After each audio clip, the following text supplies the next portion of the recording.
Hey everybody, so today's video is going to be about gestural drawings, which is, basically quick drawings. I've had a couple of people ask about it, and it's also something that I think is quite useful, valuable to learn how to do to work on. Okay, so I just pulled up a bunch of images of dancers.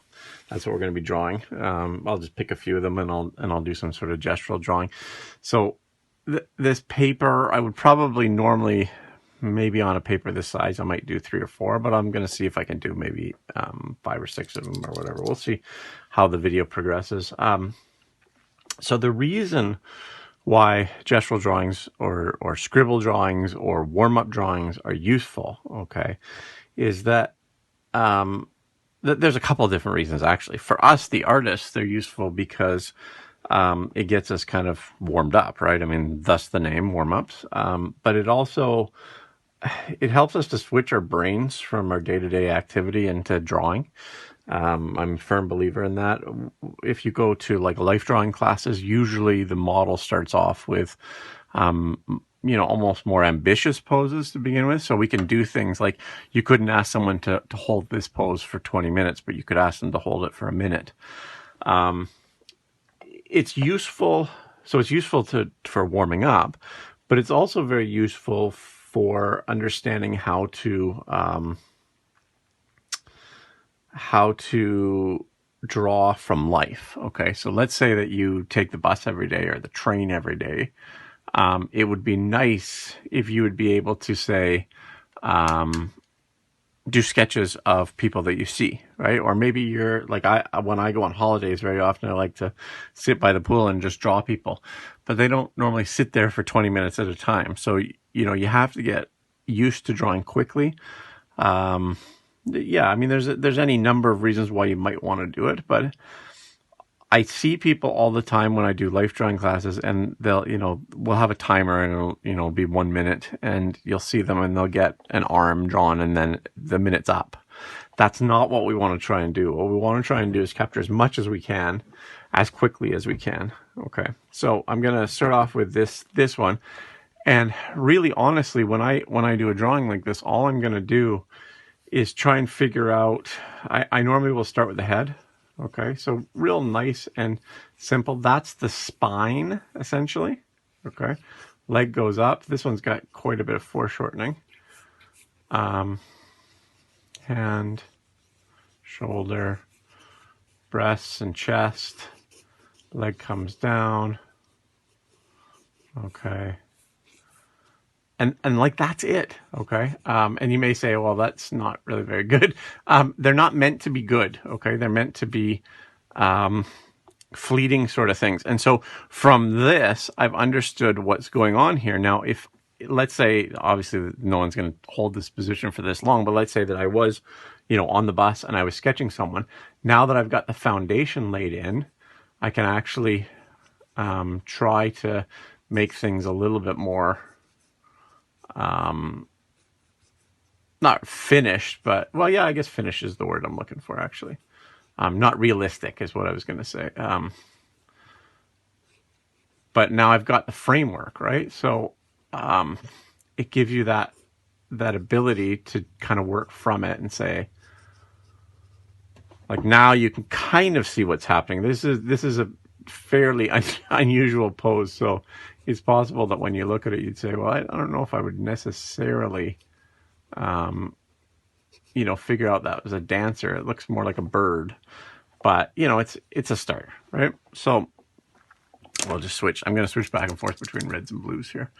So let's say that we did, this girl. Okay. Sort of planning out my page.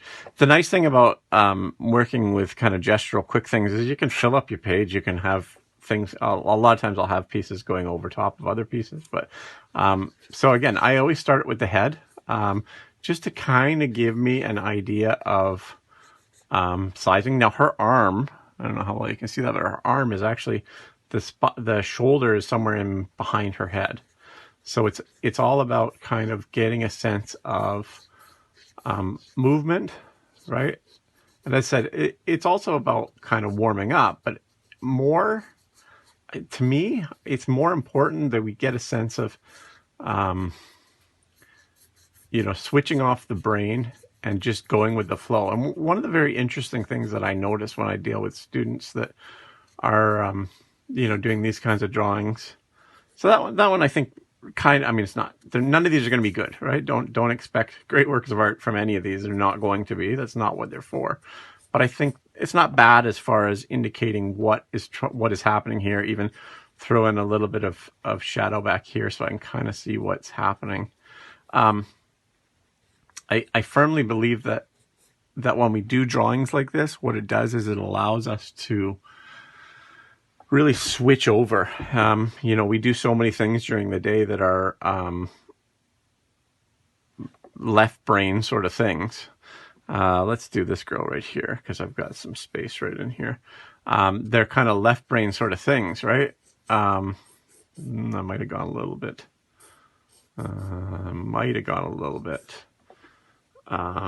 Low, but whatever. So sorry, I'll go back to the idea in a minute, but I want to just show you. So head, right? Spine, her spine goes like this, okay? And then if you were to imagine the different parts of her body, there's her shoulder line, okay? There's her breast line. There's her stomach, like where her belly button would be. And there's her hips. So you can see that it does this almost curve, and that's how we get that movement. And so what I was saying is I really believe that when we do this kind of stuff, right, it turns off our brain. And it's really interesting when I work with students or I don't want to say amateur, but less experienced artists. I find that a lot of times their 1 or 2 minute drawings are better than their 10-minute or 20-minute poses. I think it's just because you just don't have time, right? You just got to go with the flow. So there you go. So that one's not bad. Let's see about that bottom corner. What can we do down there? Over here, we're going to do, that's kind of nice pose. So we'll do that one maybe.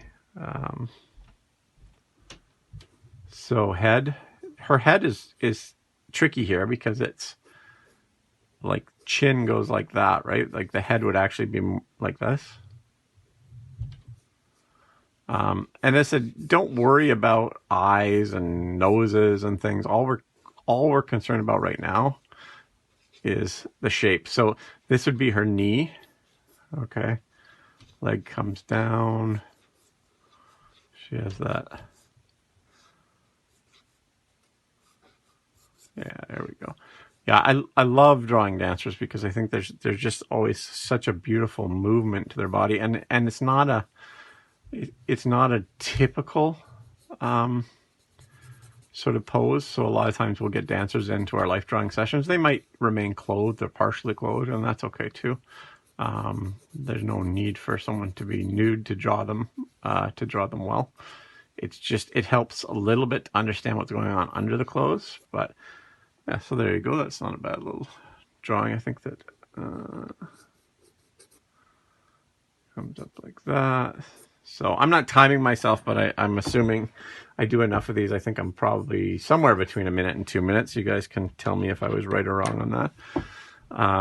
Let's do another blue one in here maybe.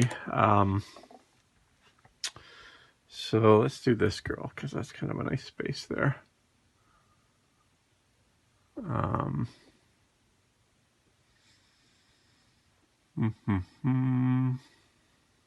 Okay, yeah, so we're going to put her head right around here. Okay, and you can, be as detailed or not with the head as you want to be. It's totally up to you. You see that I indicate the shoulders almost as these sort of circles, right? A lot of weight here. So and a lot of times when I'm drawing these, I'll actually put in arrows for myself because it's all about, that would be the midpoint of her pelvis. It's all about kind of force, right? So there's this force that's coming down here. People always say to me, why do you have those arrows in? And it's more because I'm trying to work out in my head you know, how the body's working, essentially. Okay. And, you can get as, some people will need to hold up their pencil when they're drawing and measure things or whatever. And that's okay too. Just bear in mind that if you are working on a time constraint, this is a bit tricky because her shirt is hanging down there a little bit. But if you are working on a time constraint, you probably don't have time to really get all your proportions right. And that is, I think, one of the reasons why people just go with it and actually make fairly successful quick drawings. So I'm sure I'm over a minute now for that one. So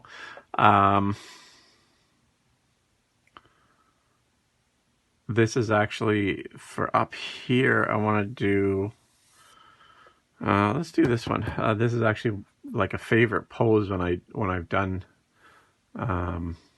yoga drawings of people. Actually, I'm going to switch to red there just to give it a little bit of difference. So again, these, you could do these in graphite, you could do these in whatever you wanted. I'm just doing them in red and blue because they don't smudge, or they don't smudge much. And I know that I'm moving around kind of aggressively, but honestly, it doesn't matter too much. So we're going to put the head. Okay. And again, the head, even the head, I'm not really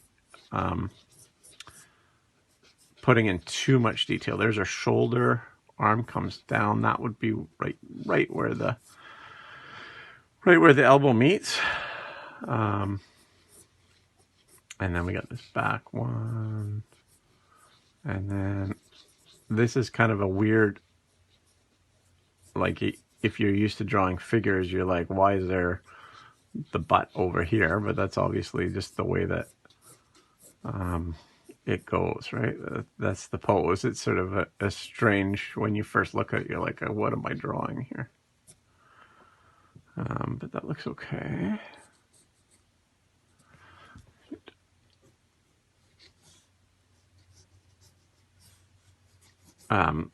So it's nice when you can work larger with these. I just thought that for this, it would be easier to explain them a bit smaller. So a lot of times I'll work on big newsprint sheets. Maybe do 5 or 6 drawings on a sheet of newsprint. So I'm sure I'm at the 1 minute mark now, but that's okay. We'll just get a little bit more detail in there. And so, like I wouldn't worry too much about things like fingers or toes or anything on something like this, right? Because this is just a quick one. But you can kind of see how we get a sense of, where the body is going, how the shapes go. Okay. And I'm going to do one more because I have enough space here. So, and we'll do it in blue just to give kind of a nice, interesting page. Let's do this girl. So we did most of them actually, or quite a few of them anyway. So, so this one's actually really kind of nice pose. I like that because it's twisted. Those are my favorite poses when I work from a live model, are those sort of twisted poses. Let's make sure we get her head in there so it's not too high up. And then, so you imagine, as you're looking at it, imagine the spine back there, right? So the spine goes through and it goes right through the leg. Okay, so you're building framework. Okay, and again, I'm working relatively soft. If you watch my other videos, which I'm sure you have, a lot of times I'll work with a 2H and then I'll switch to a 2B or whatever. Not with this sort of thing. With this sort of thing, it's all about, like, you just use one pencil. You don't want to switch pencils, right? So that her shoulder line is like that, breast line. And then the pelvis is actually kind of like that, right? It's twisted. Maybe I'll make this one, since it's the last one, we're running out of space on the paper, maybe I'll make this one a little bit more detailed, just so you can kind of see how you could build off of it. So normally I approach when we do our figure drawing stuff in like live drawing, or when we did back before COVID, hopefully at some point we will again, we would always do 10 1-minute poses, and then a 5-minute pose, and then 10, 15, 20, etc. So normally, I'm just going to sharpen this because I want to do a bit of details there. Normally, I would approach the 10 1-minute poses kind of the same way I would the 5-minute. And what that does is it allows me to kind of get a sense of how, you get in sort of a mindset. So even though the 5-minute you have 5 times as long, you get in a mindset as far as, how you're going to address things really quickly and then build off of them. And the reason that's important is that if you are working from life, you could kind of do that, right? You can build something quickly, and if not that they're going to sit like this, but if that person continues to sit in that pose, then you can make it a little bit more elaborate. Like I've done that lots of times where, I'm, as I said, sitting by the pool and someone's reading a book or whatever, and I'll start sketching them, and I'll put together a really quick but fairly soft drawing, and then if they get up and walk away, no big deal. But if they don't, if they sit there longer, then I can still build off of that same framework, right? So, and again, I like these are smaller than I would normally work, so I'm not even going to bother trying to put the toes in or the fingers or whatever. But you get a sense of kind of how, and like that line went too far, and that's okay. I don't care. That's not a problem.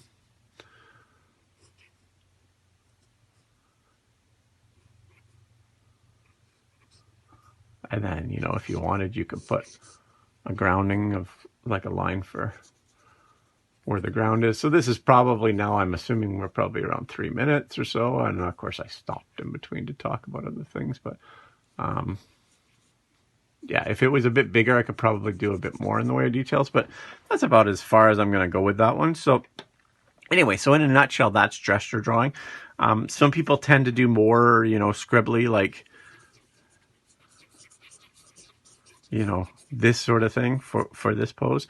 And that's okay too, right? Whatever works for you, whatever gets you moving and sort of switches your brain over, right?